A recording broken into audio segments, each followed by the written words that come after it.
পারে। এইজন্য ফেরেশতারা এসে বলে একজন দুইজন না, তাতানাজ্জালু আলাইহিমুল মালায়েকা, বহু বছর আছে, একজন দুইজন না, হাজার হাজার লক্ষাধিক ফেরেশতা ফাঁসির দড়ির সামনে এসে তাকে বলতে থাকে ভয় পাবেন না, যেগুলো রেখে গেছেন এগুলো কোনো চিন্তা নেই, আল্লাহ এগুলো সব দেখবে।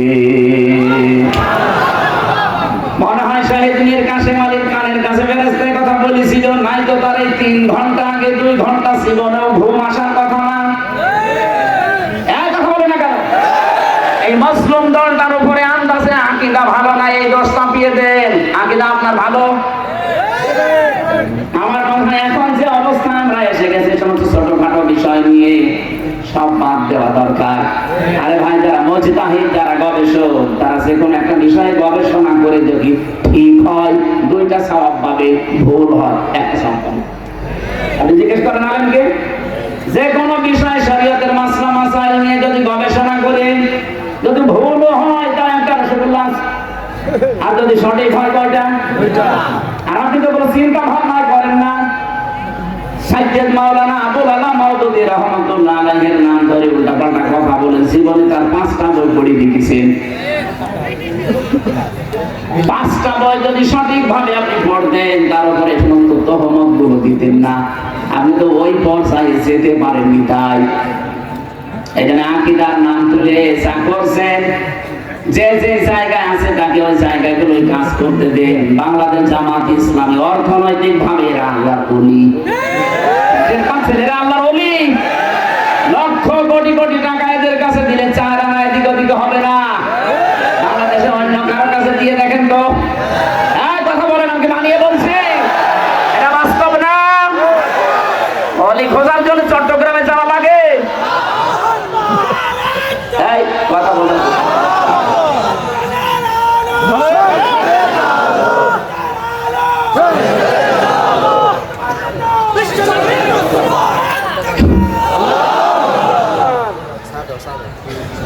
মাজলুম দলটার উপরে আমার মনে হয় উল্টা পাল্টা দোষ না দিয়ে তাদের প্রতি সহানুভূতিশীল হওয়া লাগবে। আজকে একটা সবচাইতে বড় বাংলাদেশের ভেতরে নাম করা মাদ্রাসা ঝালকাঠি এনএস কামিল মাদ্রাসা নিসরাবাদ, ওই জায়গায় ডাক্তার শফিকুর রহমান জামাতের আমির গিয়েছে, যে সৌহার্দ্যপূর্ণ আলোচনা হয়েছে। আমার মনে হয় সব জায়গা থেকে যদি এভাবে রেসপন্স আসে, দেশে ইসলামের বিরুদ্ধে কেউ আর থাকবে না।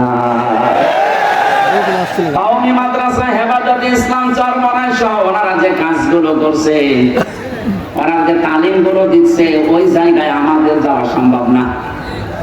ওই জায়গাগুলো তারা কাজ করছে, খুব ভালো কাজে আছে, আলহামদুলিল্লাহ।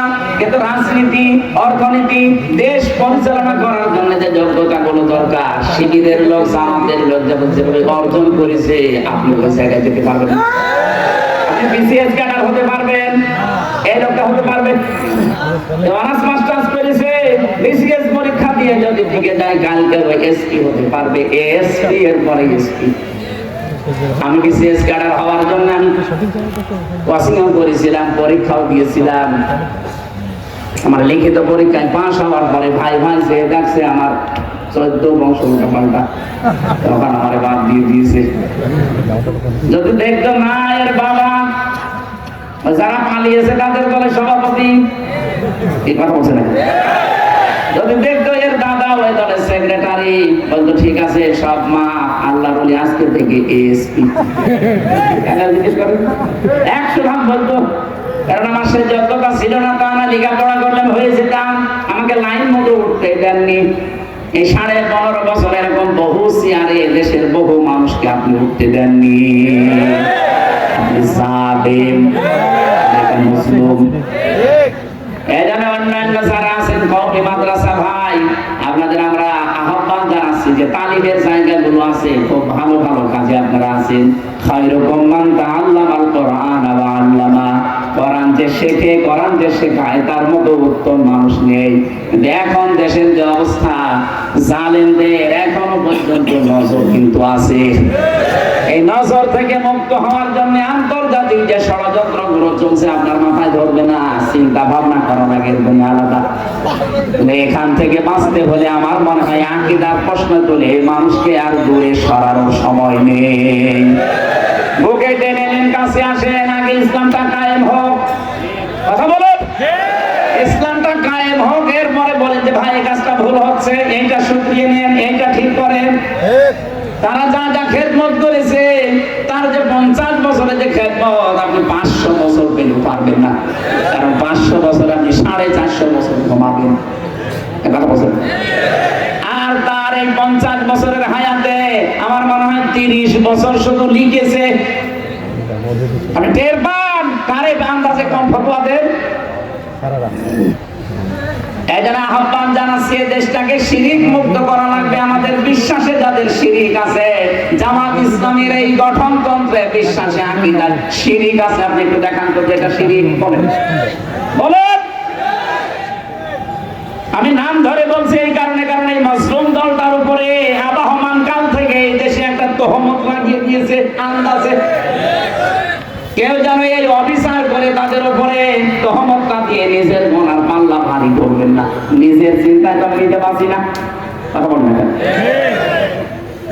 তাহলে এই দেশকে যদি আল্লাহর নিরাপদের চাদর দিয়ে ঢেকতে হয়, জুলুম মুক্ত করা লাগবে, শিরিক মুক্ত করা লাগবে। বলেন। আল্লাহ পাক বলেন এমন একটা গ্রামের নাম বলছি শোনো, যে গ্রামটা শান্তি ছিল। এই যে আমনুন মানে নিরাপত্তা, আমনুন মানে কি? কানাত আমিনাতান মুতমাইন্নাতান, যেখানে বাস করে মানুষ আত্মতৃপ্তি পেত। মুতমাইন্না মানে কি? আত্মতৃপ্তি। বাস করলে যেখানে আত্মতৃপ্তি পাওয়া যেত, ভালো লাগতো মানুষের, শান্তি স্বস্তি এগুলো সব ঘিরে রেখেছিল তাদেরকে। বিভিন্ন জায়গা থেকে তাদের রিজিক আসতো, বিভিন্ন ব্যবসা বাণিজ্যের মাধ্যমে রিজিক আসতো। কিন্তু এতটুকু আল্লাহ শেষ করেননি। এই রিজিক আসার পর আল্লাহর দেওয়া রিজিক খেয়ে নিয়ামত গুলো খাওয়ার পরে তারা আল্লাহর সাথে কুফরি আরম্ভ করেছে। সব চাইতে বড় কুফরি ছিল ওই জামানার যিনি নবী ছিল মুহাম্মদ রাসূলুল্লাহকে তারা মিথ্যাবাদী বলেছিল, পাগল বলেছে, জাদুকর বলেছে, এমনকি দেশ থেকে পর্যন্ত তাড়িয়ে দিয়েছে। কথা বলেন ঠিক কিনা? 18 কোটি মানুষ, মাত্র 56,000 বর্গ মাইলের এই দেশে, এতটুকু দেশ পৃথিবীর বহু দেশে তো ধরলাম নয়, এতটুকু জায়গায় এত মানুষ বাস করে পৃথিবীর কোন জায়গায় আমি পাইনি। এর চাইতে এই যে কয়েকদিন আগে গিয়েছিলাম মালয়েশিয়া, এর চাইতে 8 ডবল বড়। কত বলেন? বাংলাদেশে 8টা জোড়া দিলে যত বড় হবে, মালয়েশিয়া একা এত বড়। বাংলাদেশ 14টা জোড়া দিলে যত বড় হবে, সৌদি আরব একা এত বড়। বাংলাদেশ 59টা জোড়া দিলে যত বড় হবে, আমেরিকা একা এত বড়। কিন্তু মানুষ বাংলাদেশের চাইতে কম জায়গা হিসাবে। কথা বলে না কেন? তাদের যে বিশাল জমিন পড়ে আছে, সেই তুলনায় মানুষ একেবারেই কম। আমাদের এতগুলো মানুষ, অথচ জায়গা যতটুকু।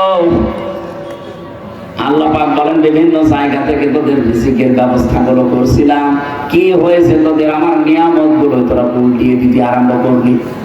পুরুষে পুরুষে বিয়ে, এই যে তহমত, যেটা কি বলেন না